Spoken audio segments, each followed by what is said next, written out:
ছাত্র জনতার গণ আন্দোলনের মুখে পদত্যাগ করেছেন বাংলাদেশের প্রধানমন্ত্রী শেখ হাসিনা। বোন শেখ রেহানাকে সাথে নিয়ে দেশও ছেড়েছেন। সামরিক হেলিকপ্টার যোগে গণভবন ছেড়ে যান তিনি।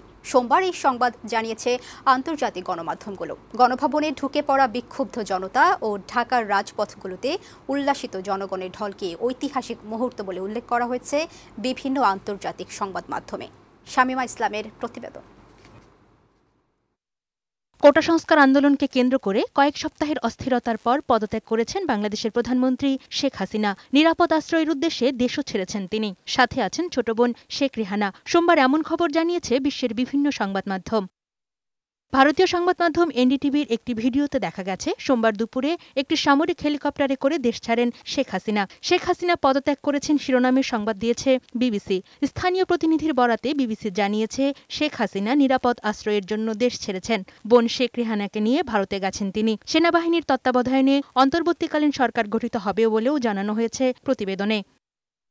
কাতার ভিত্তিক সংবাদ মাধ্যম আল জাজিরা বলেছে, একটি সামরিক হেলিকপ্টারে করে শেখ হাসিনা দেশ ছেড়েছেন। তার সরকারি আবাস গণভবনে হাজারো মানুষ ঢুকে পড়েছে। বাংলাদেশের প্রধানমন্ত্রী পদত্যাগ করেছেন, দেশ এখন সরকার বিরোধীদের মুঠোয়, শিরোনামে প্রতিবেদন প্রকাশ করেছে মার্কিন গণমাধ্যম সিএনএন। প্রতিবেদন অনুযায়ী গণভবনে প্রবেশ করেছে বিক্ষুব্ধ জনতা। আপাতত দেশের দায়িত্ব নিয়েছেন সেনাপ্রধান ওয়াকারুজ্জামান। এএপির খবরে বোনকে সঙ্গে নিয়ে শেখ হাসিনার দেশত্যাগের কথা বলা হয়েছে। শেখ হাসিনা প্রধানমন্ত্রীর পদ ছেড়েছেন দেশও, এই শিরোনামে সংবাদ প্রকাশ করেছে রয়টার্স। আর গার্ডিয়ান বলছে, 5 দশকের মধ্যে সবচেয়ে ভয়াবহ সহিংসতার পর পদত্যাগ করে দেশ ছেড়েছেন বাংলাদেশের প্রধানমন্ত্রী। ভারতের পশ্চিমবঙ্গের সংবাদপত্র আনন্দবাজার বলছে, লাঠি গুলি হুঙ্কার দিয়েও দাবায় রাখা গেল না জনতাকে।